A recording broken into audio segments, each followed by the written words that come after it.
중국 처음 가시나요? 중국 입국하려고 하는데 입국신고서, 대중교통, 비신검문, 인터넷까지 고민되는 부분 많으시죠? 중국 입국에 필요한 모든 것을 알려드리기 위해 저희 팀 UCSS가 직접 중국에 다녀왔습니다. 기름진 중국 음식을 대비한 소화제도 챙겼습니다. 한국에서 미리 깔고 가야 하는 앱들 다른 영상 또 찾아보실 거 없이 이 영상 안에 모두 깔끔하게 정리했고, 이게 다가 아니에요. 영상에서 모르고 가시면 손해보실 수 있는 유의점들도 알려드릴 예정이니 영상 꼭 끝까지 시청해주세요.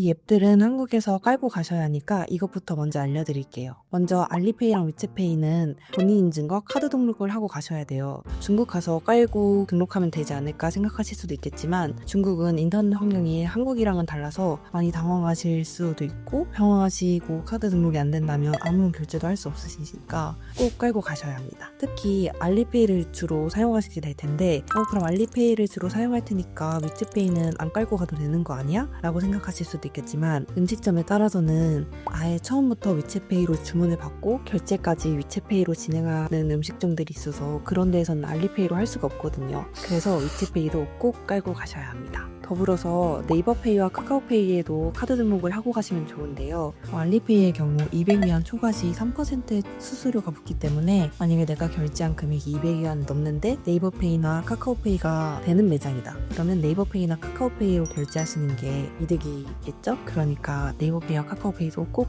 등록을 하고 가시는 걸 추천드립니다. 다음은 고덕지도인데요. 중국에서는 구글 맵스가 안 되기 때문에 여행을 계획하시면서 가고 싶었던 장소들을 저장하시려면 이 고덕지도가 꼭 필요합니다. 그리고 다음은 파파보인데요. 중국에서는 안내데스크 같은 곳에서도 영어를 잘 쓰지 않으시기 때문에 이런 파파고 같은 번역 앱은 꼭 필수로 깔고 가셔야 합니다.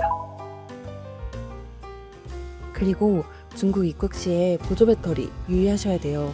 중국이 현재 6월 28일부터 CCC 인증을 받지 않은 보조 배터리의 기내 반입을 금지하고 있어요. 아직 시행된 지 얼마 안 된 규정이라서 항공사 운항 규정에서 확인을 못 하셨을 수도 있을 것 같아요. 공항에서 많이들 뺏기신다고 하더라고요. 아직 국제선 직항에는 적용되지 않은 규정이지만, 만약에 중국을 경유하신다거나 중국 내에서 국내선을 타신다면 이게 엄격히 시행되고 많이 압수되고 있는 규정이라고 하니까 이 규정 꼭 확인하셔서 압수되지 않게 보조 배터리 챙기시면 좋을 것 같습니다. 그리고 중국 카카오택시 같은 택시 앱인 티디랑 중국 배민 같은 배달 앱인 얼러마 같은 앱들도 이 알리페이 내에 모두 미니 앱으로 있거든요. 그래서 이 앱들은 굳이 별도 앱으로 깔고 가시진 않으셔도 될 것 같아요. 물론 배달 앱인 얼러마 같은 경우에는 현지 유심이 필요하긴 하지만 이 현지 번호를 받는 법도 저희가 이 영상 속에서 다뤄보도록 하겠습니다.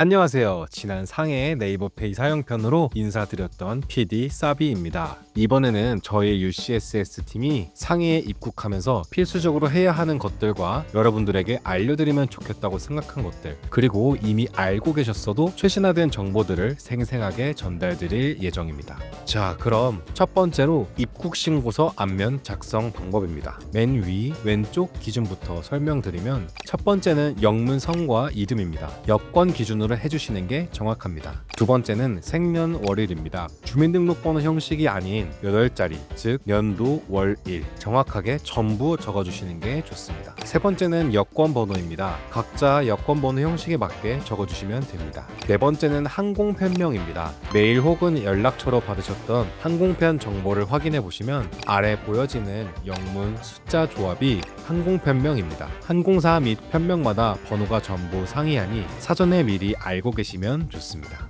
다섯 번째는 중국에 방문하시는 도시입니다. 저희는 우하단에 보시는 시티란에 작성하긴 했는데 빈칸으로 작성해도 큰 문제는 없었습니다. 여섯 번째는 중국 내 체류 주소입니다. 호텔명을 적어주셔도 되며, 저희는 꼭 중국어로 작성해야 한다 그래서 중국어로 적었는데 영어로 적어도 큰 문제는 없어 보입니다. 마지막으로 성별과 국적, 방문 사유를 적고 비자 관련된 부분은 해당 사항이 있을 경우 적어주시면 될 것 같습니다.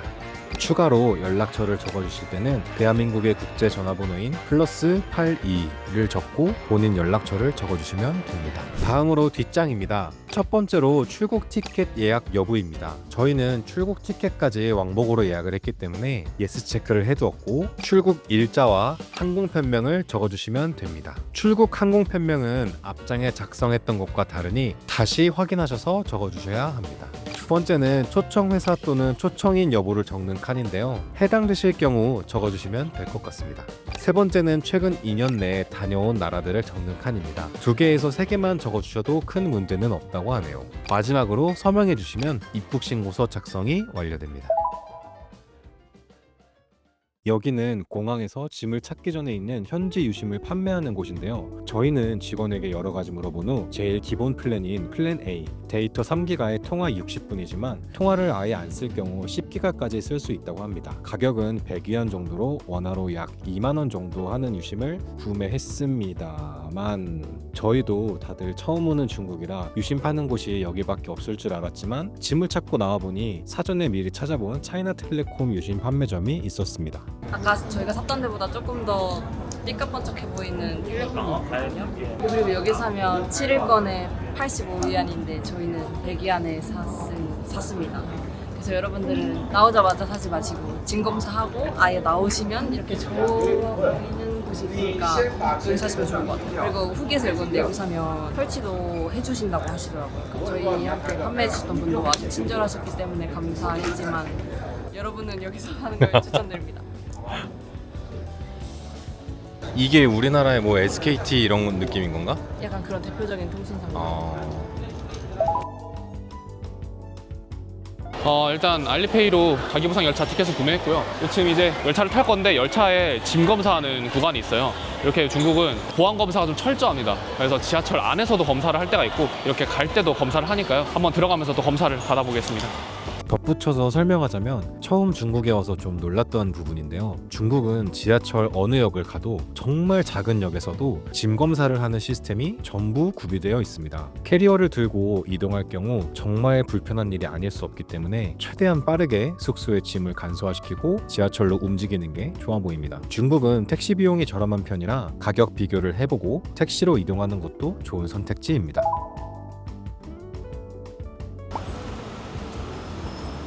지금 보이시나요? 신호등 초록불이고 보면은 지금 이 차가 바로 지나가죠. 지금 보시면 우회전을 이렇게 그냥 가는 거예요. 저희 나라 같은 경우에는 무조건 서야 되잖아요.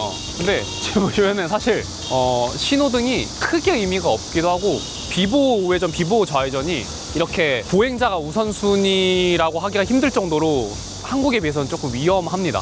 그렇기 때문에 항상 신호등을 건널 때는 중국에서는 주의를 하셔야 돼요. 뭐 건너든 말든 나는 차는 지나가야 되니까 나는 지나갈 거니까 건널 거면 건너고 말려면 말아라 라는 차와 기싸움을, 눈치 싸움을 좀 해야 됩니다. 안 그러면 진짜 큰일 나요. 네, 여러분들이 중국에 오실 때 인터넷을 사용하기 위해서 여러 가지 루트를 고민을 하실 텐데요. 예를 들면 이심을 구매해서 오신다든지 아니면 중국 현지 번호가 필요해서 중국 유심 플러스 VPN을 준비하신다든지 아니면 데이터 로밍을 서비스를 아예 구매를 해가지고 오신다든지 중국의 장기 거주 시에 상황에 따라 VPN도 고민하시게 될 텐데 인터넷 꿀조합을 저희 UCSS 팀이 표로 한번 보여드리도록 하겠습니다.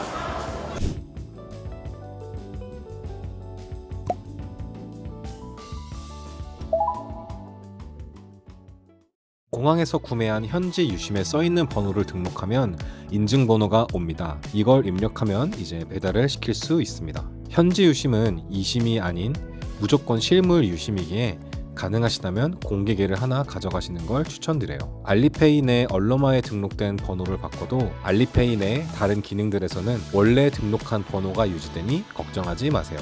알리페이 내 얼러마는 번역을 앱 내에서 해주는 서비스가 있어서 정말 주문하기가 편리합니다. 주문 직전에 수령 주소, 특히 상세 주소를 꼭 한 번 더 확인해야 합니다. 바뀌거나 비어있게 되는 경우가 있어서 그렇습니다. 알리페이 초기 화면에서 DD 앱을 클릭해줍니다. 그 다음 출발지와 도착지를 설정해 줄 건데요. 카카오 택시처럼 출발지는 자동으로 잡히나 영상에는 담기지 않았지만 2박 3일 지내면서 반대편에서 잡히거나 엉뚱한 곳으로 오시는 기사님들이 저희한테 전화를 따로 하시지 않고 일방적으로 취소하시는 경우가 있었습니다.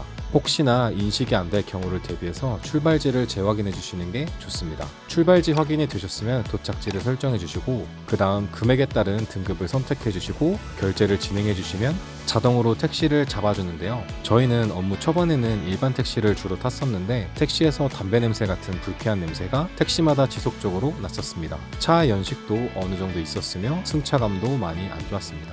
개인적으로 프리미어 등급을 타면 기사님들이 수화물도 직접 넣어주시고 기본적인 서비스 정신이 있으십니다. 실내도 쾌적하며 좌석마다 물이 구비되어 있습니다. 카카오 택시 벤티 정도라고 생각해 주시면 될 것 같아요. 가격은 일반 택시의 2배긴 하지만 그래도 한국 택시 가격에 비해서는 탈만한 가격입니다. 디테일적인 요소를 중요하게 생각하시는 분들은 꼭 참고하시면 좋을 것 같아요. 마지막으로 택시에 타자마자 꼭 해야 할 일이 있습니다. 우측 상단 컴카드 혹은 댓글에 관련 링크를 남겨두었으니 꼭 확인해 주세요. 이렇게 다녀오니 중국 입국도 쉽더라고요. 오늘 영상 도움이 되셨다면 구독과 좋아요 부탁드립니다. 감사합니다.